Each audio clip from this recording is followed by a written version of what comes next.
what's going on?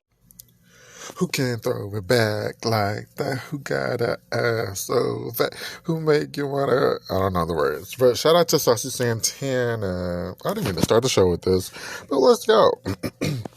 This is the Dare Show podcast. Shout out to Saucy. You're listening to the Dare Show podcast. Let's get that first.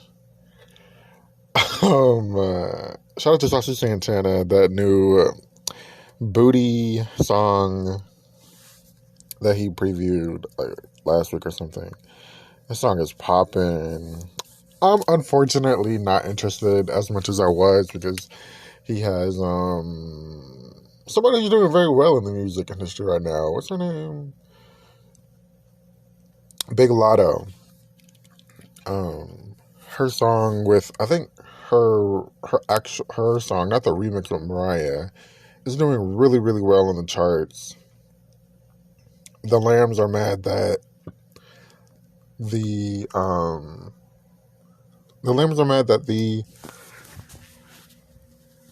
remix is not getting like credited with Mariah in it or something like that. I don't know. But the Lambs are mad, or they're side-eyeing this whole situation. They want a video, which I can understand, a video that Mariah was going to perform with her at the Billboard Awards, or do like a little cameo. None of that. I mean, the girl didn't even know who Mariah Carey, not who she was. She didn't even know what the song was. Big Energy samples the Tom Thomas Club, whatever the Tom Thomas Club song is, that Mariah originally sampled on Fantasy. And the girl didn't even know what that song was. She was like, can y'all play it for me? Because I don't even know what that song is. So, anyways, boom, babe. But I'll listen to Booty when it comes out by Saucy Santana. The little choreography is very cute. He has a fat ass. I have an announcement. We have Pride announcements around here now, because it is Pride Month. Happy Pride Month, everybody. I have been just like enjoying and listening to A Deeper Love by Aretha Franklin. It's just like my favorite song. It's like, maybe because I originally listened to it, I had these like original attachments to it. Oh, let me turn that on. With Sister Act, right? At the end of Sister Act, after they say, "Ain't no mountain high enough to keep me from getting to you, babe." No, wait. How do they end it? Whatever. However they end it, and then it's like a pause, and it's, "People, let me tell you, I work hard." I love A Deeper Love. And that's what I said. That's what I was thinking. Like, maybe because it's attached to Sister Act. It's a part of my soul, because I love Sister Act 2. Sister Act 2, the movie. And it's just like, it's like a pride anthem, I guess. A gay anthem. A my anthem. It's just like my soul anthem. So I'm going to make this a part. My soul is a part of this podcast. So A Deeper Love is now the theme song for this podcast, because I just love it. Her version of it is different. It was written by CNC Music Factory, who's worked with Mariah, who's worked with Aretha, and the Deborah, I forget her last name. But they had this whole situation with like, I'm forgetting everybody's name. Martha. I was just calling her Martha, because I know that's her first name. Martha. And like this whole like lip singing thing, and having this lady in, because the record label said Martha was too fat to be able to be on camera. And so it's just his whole thing. And then the CNC, Robert Savellis, one of them died in 95. And it's just like, I think one of them was like maybe like the brains And one of them was like the creative, and I believe the creative died because after he died, not a lot was going on. That's just my opinion. I could be definitely wrong, but anyway, CNC Music Factory was a big part of the early '90s music. They did they remixed. No. They created I'm Every Woman, Whitney Houston's I'm Every Woman from the Bodyguard. They created that. Then there's like this sick remix with like her extra vocals at the end. Oh my gosh. The CNC remix, I think it's called or something. I'm trying to think. Those are the main hitters. Mariah, Aretha, Whitney. They were just in there, along with their own, solo work. And so, what was I talking about? CNC, they wrote it, and it's just like this beautiful anthem. It's so simple words, but it's so like true. Like every day, I work hard every day. I get up out of bed, I put on my clothes, because I got bills to pay. Now, it ain't easy, but I work hard and I respect myself. Come on, those are just like the lyrics of life. And then Aretha's version of it is just so sick because she's like this gospel. The original song is very like demo-ish. It's very like a template of where it could go or where Aretha took it. Aretha's not my favorite singer by far, but certain songs really stand out and like touch my soul. Like last week, I was talking about Say a Little Prayer. And the way she like just feels, it's jazzy, it's gospel-y, it's growly, it's jazzy, and she just like fills this dance song with like this like jazz funk. She just fills the song up, and it's like it's different but yet the same from the original. But it's so, I don't know I'm just trying to explain it. Like, it's just so, she just fills the song up with like her voice. And this is like at the time where she stopped smoking cigarettes, and she's like getting her, clarity and her voice back and stuff like that. So, and it's so funny, these two songs are like decades apart. I think Sailor probably like 50s, 60s, and then 95, she decided to do, I believe she decided to do Deeper Love for the Sister Act soundtrack. And it was a hit then. And then, Say a Little Prayer is like in 95. That was a hit. It's just like these two opposite spectrums. You have to give it up to Aretha. Okay, I'm going to give it up to the Dare Show podcast. I'm going to give it up to Aretha. What's next? What else do I want to talk about? What's next? Yolanda Adams. I have something so interesting about Yolanda that came across my desk earlier this week. I was watching this interview with her, Hollywood Unlocked interview with Jason, I don't know his last name, but Jason. And they were talking about, she said something so interesting. She's like, Yolanda is I'm not 100% keen on Yolanda's career and stuff, but Yolanda is definitely like a part of like the Mary, like Kirk Franklin. We're going to celebrate God or praise God in all aspects, whether it's secular, traditional, modern, gospel. We're going to do it, and we don't care, because that's what our beliefs is. That's what, the word is telling us to do. And so she's just like, she's worked with so many artists, Bone Thugs and Harmony. She's worked with, Patti LaBelle, that beautiful song. I don't mean to be petty in this. For that beautiful song, I think it's When Love Begins or something like that, on the Patti's Gospel album. And then, she's talking about R. Kelly. Wait, is she? No, I think she's talking about R. Kelly. I think. But he brought up like Kanye. Oh my God, and Jason is so weird. She brought up Kanye, and so she was like, whenever he brought up Kanye. She was talking about Kanye. But the ultimate thing that I got from her, she was just like, you know, whenever we're praising God, or I don't know, I keep wanting to say celebrate. Whenever we're praising God, it's to be, I forget the scripture, like truth and in power, in spirit and in truth. I'm sorry. I know that. It's in spirit and in truth. And she's like, when it's in spirit, spirit is genderless. So she's like, God could be, you know, he, a female, it, whatever God is.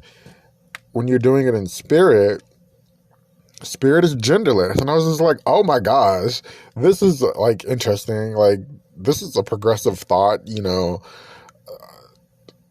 certain things you can't say about God to certain Christians.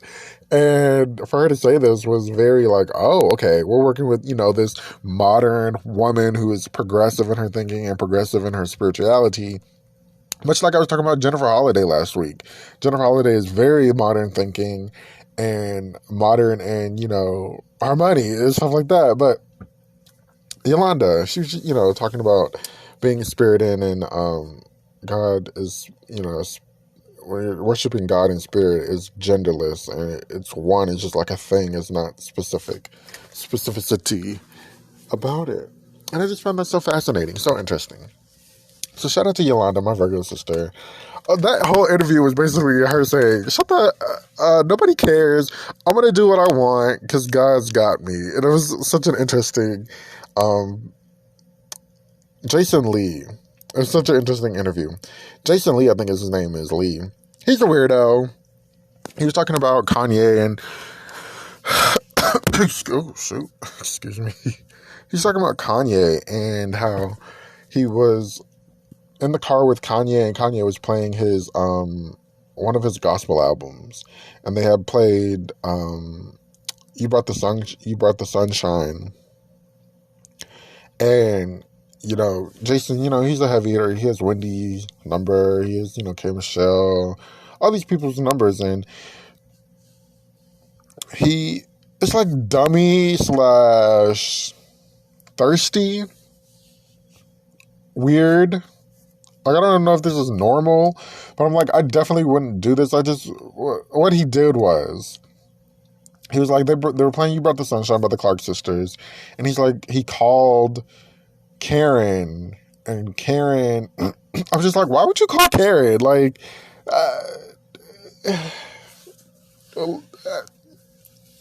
why are you calling her, bothering her, letting her know that, you know, he's playing her song? Like, it's just weird. So he called Karen Clark Sheard, and what ended up being like an interesting moment, because she ended up like loving the moment and loving that he was playing the song, and then, you know, she ended up praying for him. And I was just like, that's what, you know, Karen's spirit, and Karen, that's what she does. But I was just like, why are you calling Karen just to tell her, you know, he's playing her song? And then he was like, he called Yolanda one day, and she wouldn't answer. And so he kept calling her, and so he's like talking to his friend. He's like, well, I wonder what's wrong. Like, why won't she answer me? And then she calls him back, and she's like, hey, can I call you back? I'm in church. And he's like, oh, duh, yeah. It's like, it's Sunday, dude. And it was a Sunday. It was like, it's Sunday, dude. Why don't you just let these people be for a moment? I don't know. He just comes up kind of thirsty. Not he comes off thirsty. Not that he comes off thirsty. He seems very thirsty for like this camaraderie, whatever you call it. Being comrades in the music industry and the celebrity world. It's so weird. There's nothing I would do. Like, I would just be like, okay, maybe that's just me. Maybe I'm different. Maybe I'll just be like, okay, I'll take a little clip of video and send it to them, but I'm not gonna like call them and bother them. But anyways, let me go get some water. Next car, honey, next car. Okay, that sip of water is very tasty. Thank you for sticking around to the Day Show podcast. SKYLAR Grey. Let's talk about SKYLAR Grey. The song of the week is going to be like A Deeper Love. Go listen to it. It's my favorite song. There's so many mixes out there. I didn't even know. And then one mix has the original Deborah. I believe her name was Deborah. God forgive me. Deborah's vocals mixed in with Aretha's vocals. And then I was reading like Lisa Fisher is doing like backgrounds. And I'm like, where? Oh my gosh. Because the backgrounds sound like they're the same backgrounds on both tracks. And they just switched the leads. But Lisa Fisher is allegedly on one of the... Well, not going to say allegedly. Lisa Fisher is on Aretha's version. I don't know. It's just my favorite song. So, SKYLAR Grey. She is a singer. She wrote Love the Way You Lie. That is a poppin' ass Rihanna song. Bed of Lies. I'm just going off memory, what I remember. Bed of Lies by Nicki. If you ever... Okay, whatever. Bed of Lies by Nicki Minaj. Off of the Pink Print, which is a really good album. I don't know any other songs. I think she has like a solo hit, but I don't remember what the name was. It just gives me like piano vibes. 2014, 15. Best. But homegirl had to sell her catalog to cover her divorce fees, which is very unfortunate. She was... Oh, wait, I have a screenshot I'm supposed to pull up. But she had to sell her catalog, her entire catalog, to cover her divorce fees, which I'm like, damn, what was going on? Like, what did he do to you, honey? Where are my screenshots? Can we pull up my screenshots, please? Okay, here we go. So, the person... Oh. Glorious. Bed of Lies, Shot Me Down. I don't know that song. Glorious by Macklemore. If you guys know the song, this is what it was. And then this... What did he say? Where is it at? Where is it? I forgot I had the screenshot. I'm sorry. I'm normally more prepared. The interviewer was like asking... He asked some very shady question. And I think I'm going to read it now. Oh, here we... This was messy. The interviewer asked if the sale was similar to the blockbuster deals artists like Bruce Springsteen and Bob Dylan have secured in the recent years. SKYLAR Grey said, no, I wanted to keep building... Oh my God. I wanted to keep building it and growing it, but I have such a weight off me now with that case being over. I'm not on the phone with lawyers every day. And I'm not having to pay all the legal bills anymore. Like, girl, what was going on? But that was a shady question. Why would you ask this young woman if her catalog sold as much as Bruce Springsteen, Tina Turner, Bob Dylan, all these like legends with like a hefty catalog, hefty money behind them? That was just the shadiest shit ever. I'm gonna flip the computer over and laugh. Like, how fucking dare you ask me this damn question? You know I only got $20 in my bank account. Because that's how much my catalogs are worth. While Tina and her husband went and bought a whole island.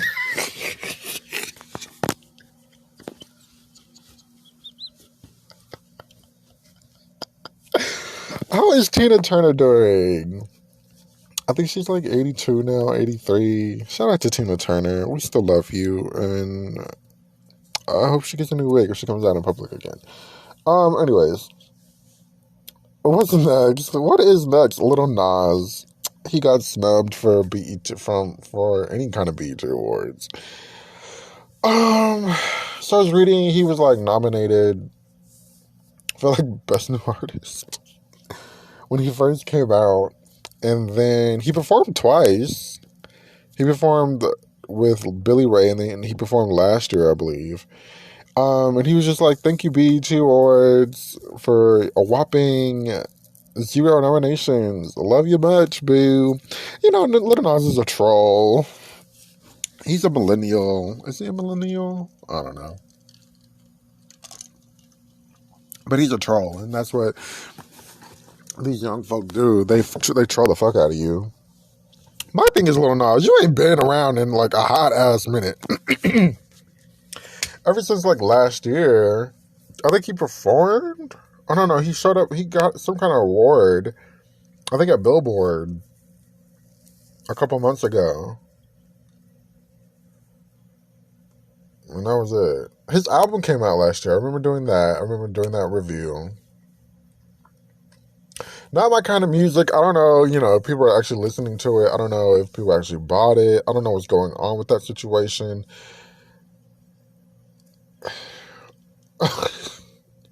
It felt like a struggle just thinking about it.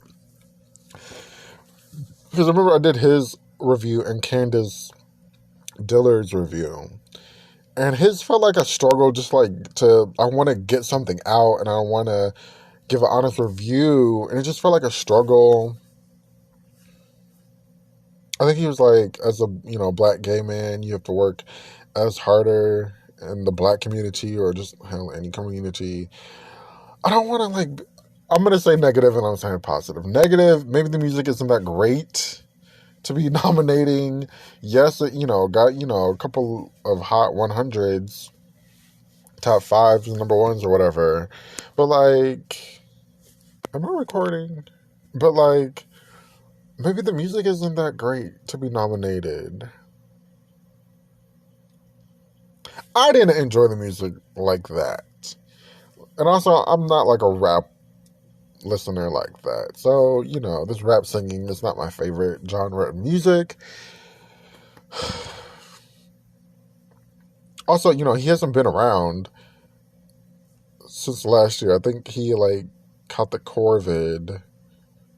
Did you guys see Gayle King got the COVID? As somebody said, are you live reporting from COVID now? I was just like, oh my God. Don't go to Mexico, because Mexico, people are coming back with the COVID. Just FYI. Multiple people on social media I've seen have come back from Mexico with a little sickness. Lil Nas.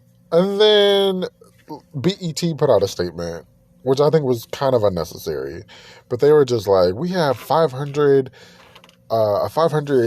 person committee for nominations, and none of them thought that you were, I believe that's what they said.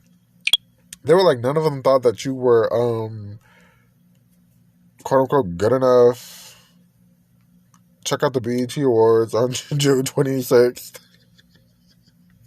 Thanks for performing twice, and we love you, but you weren't. Unfortunately, this year, he was not nominated by BET's Voting Academy. Why are they telling us this? Which is comprised of a esteemed group of nearly 500 entertainment professionals in the fields of music, television, film, digital marketing, blah, blah, blah, blah, blah. Influencers. No one from BET serves as a member.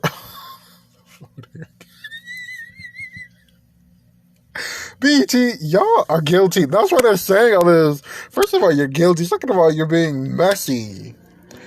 Why are they drag racing at 9:30 at night?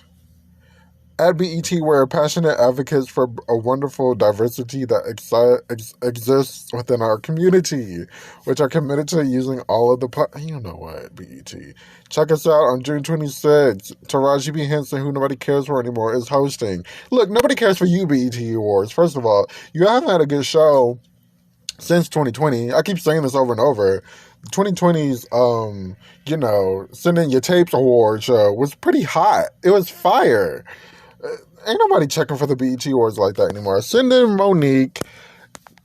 Get us, a little bit of old, a little bit of new. I just feel like the days are over for certain award shows. Nobody cares about the BET Awards anymore.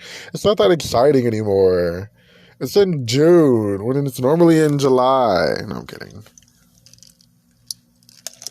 Lil Nas, don't feel bad. It's just the BET Awards. And I'm saying that because at this point, that's basically what it is. Did you guys hear about little Beyonce? Little Beyonce. Beyonce and Zendaya doing a remake of The Imitation of Life. It came across my desk this morning by Clay Kane off of the Clay Kane show on Sirius XM Urban View. You know, he's not 100% up to date with shit.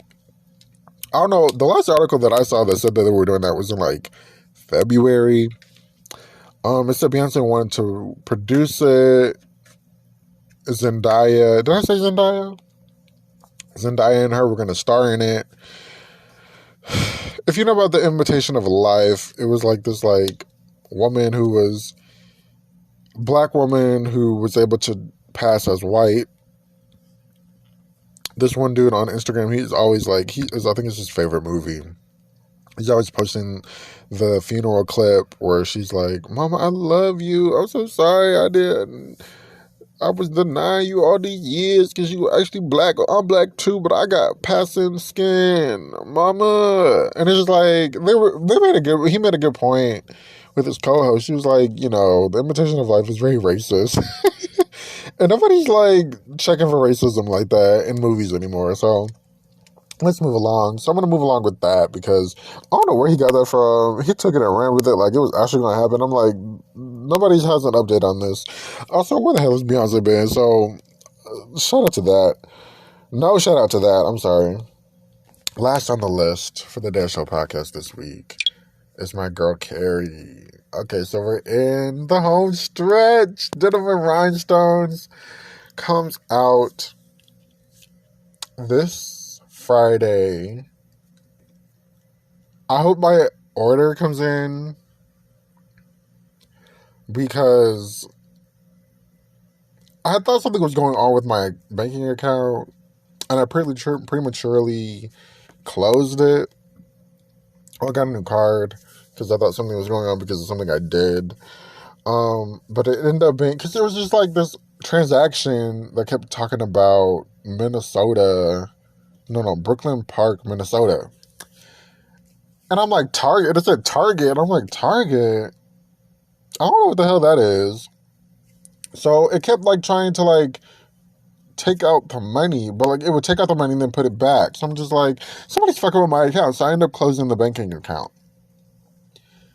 I get this email from Target saying, something's wrong. It's not going through. Your Denims and Rhinestones album isn't going through.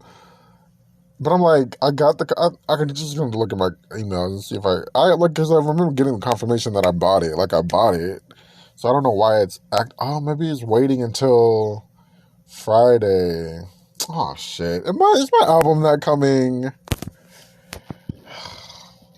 It's supposed to be here because I pre-ordered it.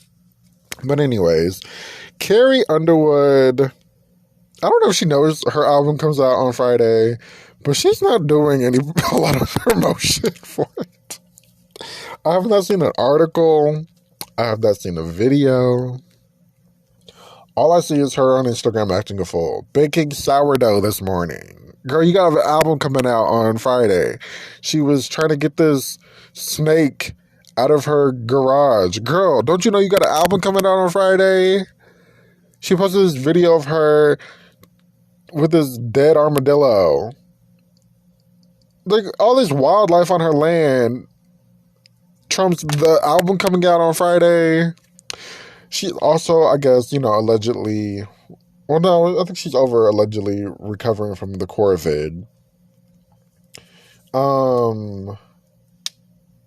She did a show at the Grand Ole Opry. So there's that. But then she also has this other show, I guess, this, album live release party coming out on Amazon Prime. I'm going to hopefully check that out. It's coming out on Thursday night, so hopefully I'll have this video up before Thursday night. But we're going to talk about it. We're going to talk about the concert, and we're going to talk about Denim Rhinestones. But first, I came across this video, and I'm very excited. And she gave some names. She was like, the person was like, what are some of your favorite songs on the album? And she said, Pink Champagne is a fun song. She also said, Poor Everybody Else is another fun song. And she also said, Garden. It's a song she loves to sing. She loves the words. She loves the way it's coming out of her voice, the way she sings it. So we're going to see what... Garden, I feel like, is going to be maybe some kind of like... she's been ending the albums with like a little sappy song. Cry Pretty was very sappy.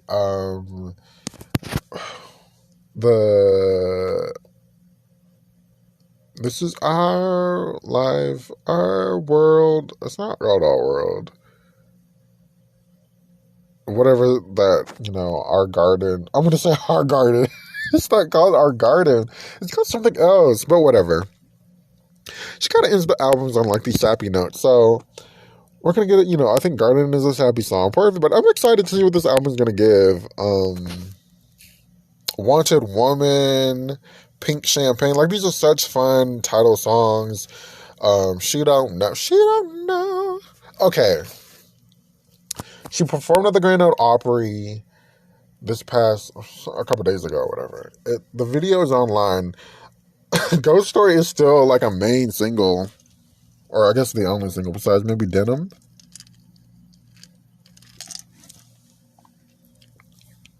Ghost Story is not hitting like it needs to be hitting. I still stand by Denim and Rhinestones and Crazy Angels being my favorite. She Don't Know. And then Ghost Story.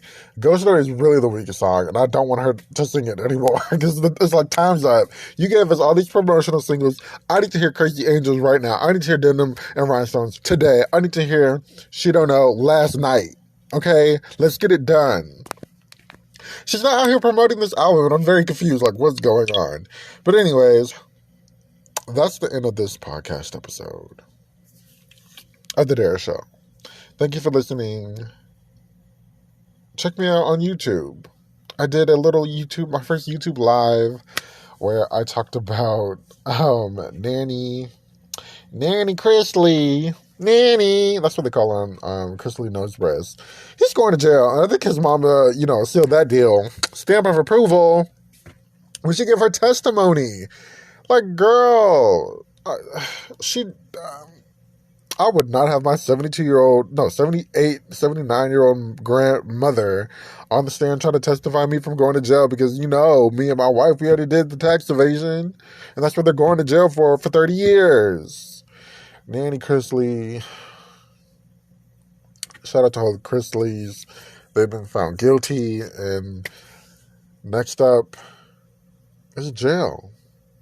But next up for me, I'm going to go and eat something sweet, like some ice cream. Thank you for listening to the Dare Show podcast. YouTube, I'm over there. Spotify, I'm already there.